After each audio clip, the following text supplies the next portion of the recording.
Hello friends, welcome to my channel English result. Friends, आज हम लोग लूसी सीरीज की फोर्थ पोएम यानी 3 years she grew in sun and shower के बारे में पढ़ेंगे। इस पोएम को the education of nature title से भी जाना जाता है।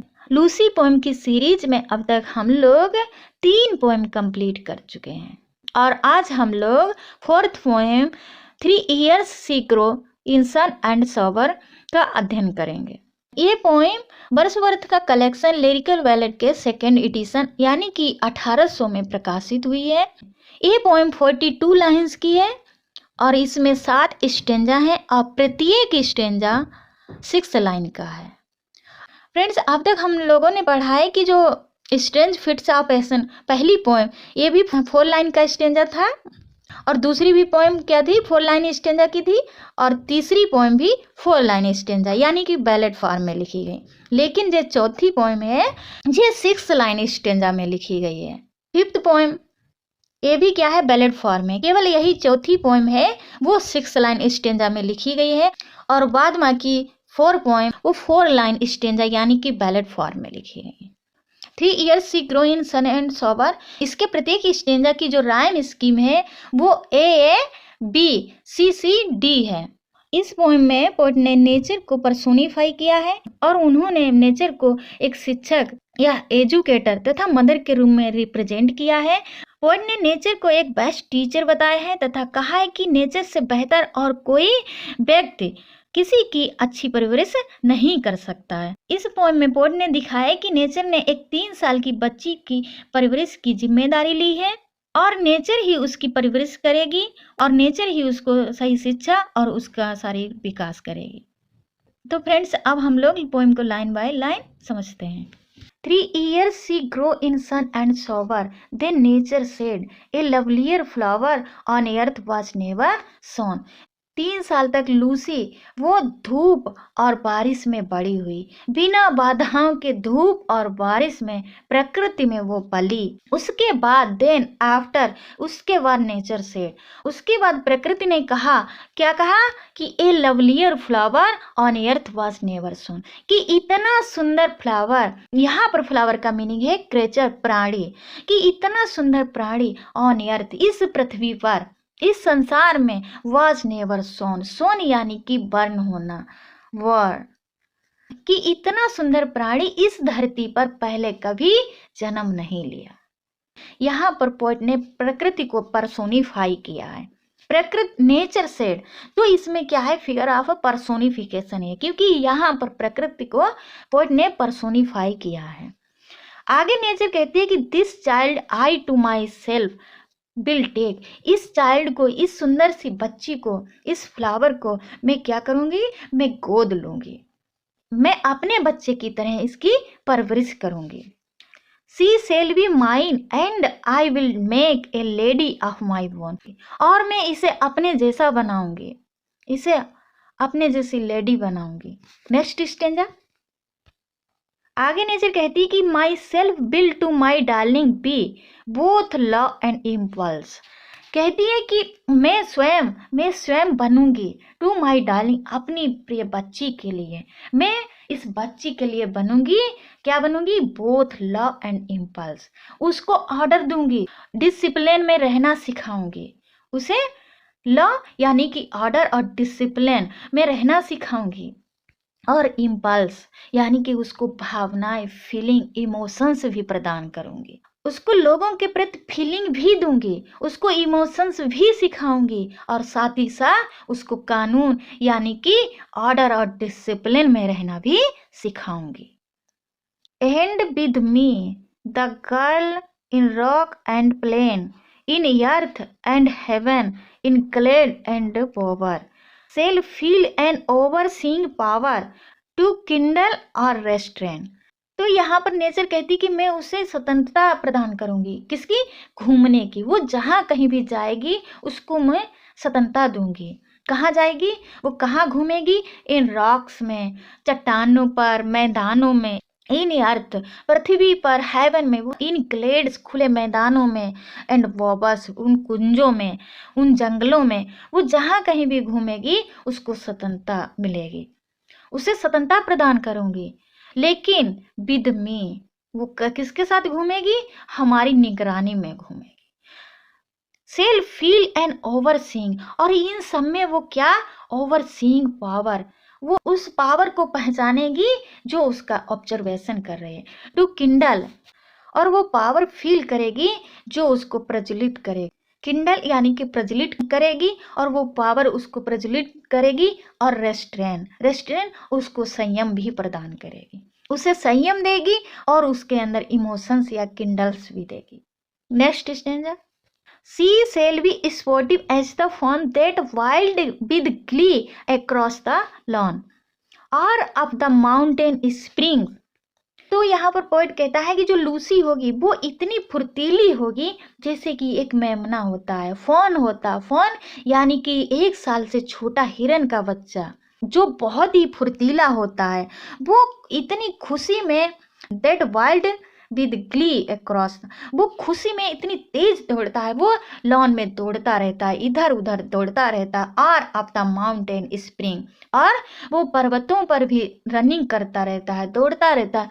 उस मेमने की तरह लूसी भी क्या होगी? स्पोर्टिव होगी, फुर्ती होगी उसमें। और वो भी क्या करेगी? वो भी माउंटेन में विचरण करेगी, वो पर्वतों में घूमेगी, लॉन में भी घूमेगी। And hers shall be the breathing balm, और जो प्रकृति है और जो नेचर है वो उसकी ब्रीथिंग बाम बनेगी, वो उसकी मरहम पट्टी करेगी। जब वो घूमेगी तो वो ब्रीथिंग बाम बनेगी नेचर।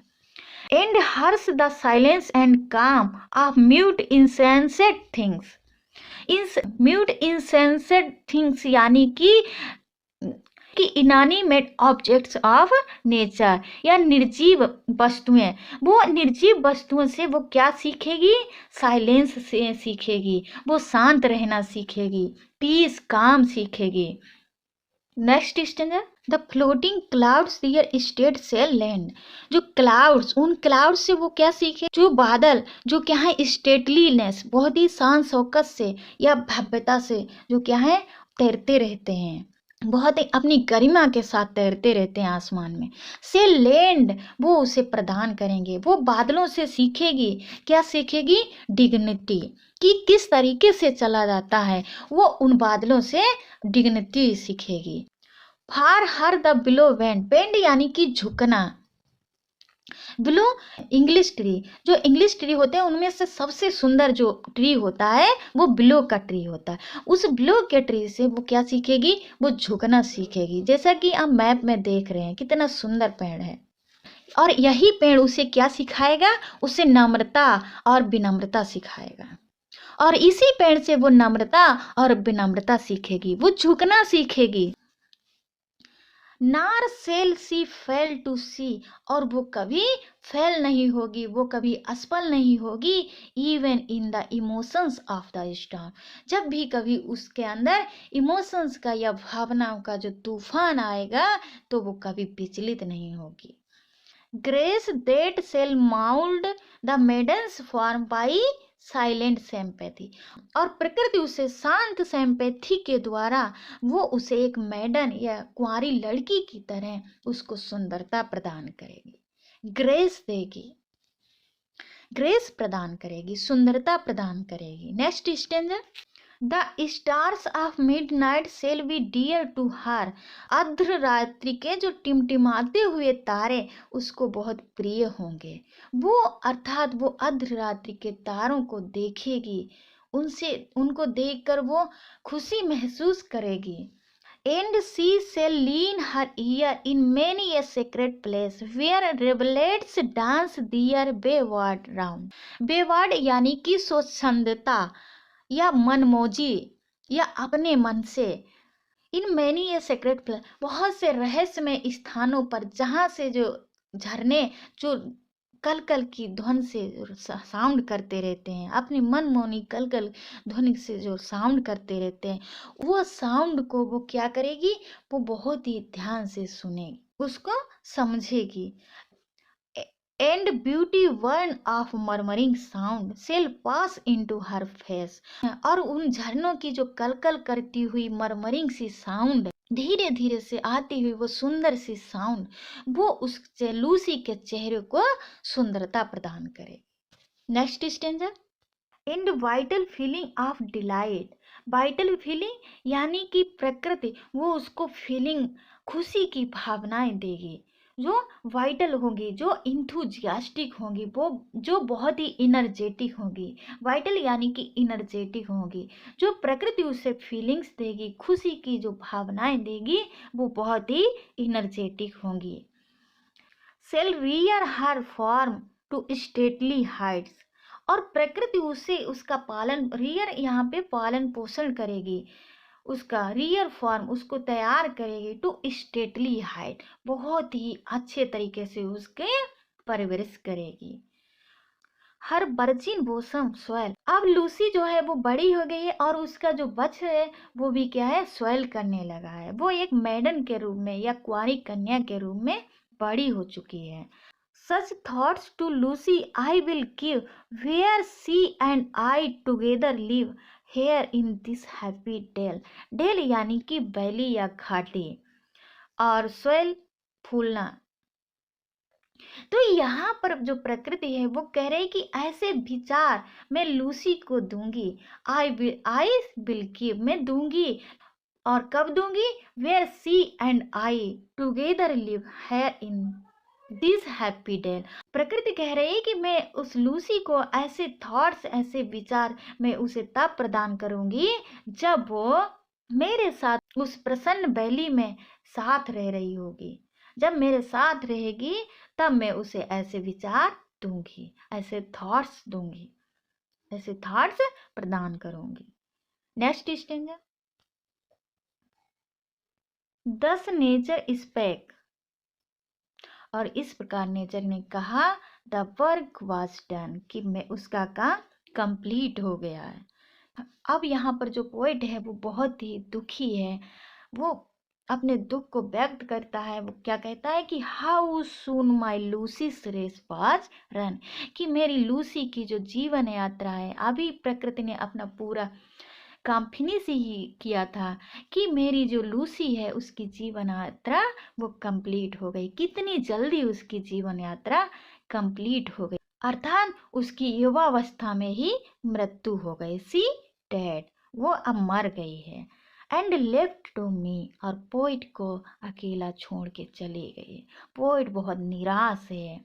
दिस हीट, और ये निर्जन, यह अकेला, ये पोइट, दिस काम शांत एंड क्वाइट सीन, अब वो अकेला अनुभव कर रहा है, फील कर रहा है। आगे कह रहा है कि ये सीन एक शांति, the memory of what has been, the memory of what has been, कि ये अब जो ये मेमोरी है अब उसकी केवल मेमोरी ही मेरे पास रह गई। अब कुछ नहीं रहा है, अब क्या रह गया? केवल हमारे पास अब लूसी की मेमोरी रह गई है, उसकी यादें रह गई हैं। And never will be more, और अब उसकी यादों के सिवा और कुछ नहीं रहा है। और अब वो लूसी कभी वापस नहीं आएगी, अब हमारे पास केवल उसकी यादें ही रह गई हैं। तो फ्रेंड्स, यहाँ पर पोइम कंप्लीट होती है। आई होप कि आप लोगों को ये पोइम समझ में आई होगी। Thank you for watching my video. नमस्कार।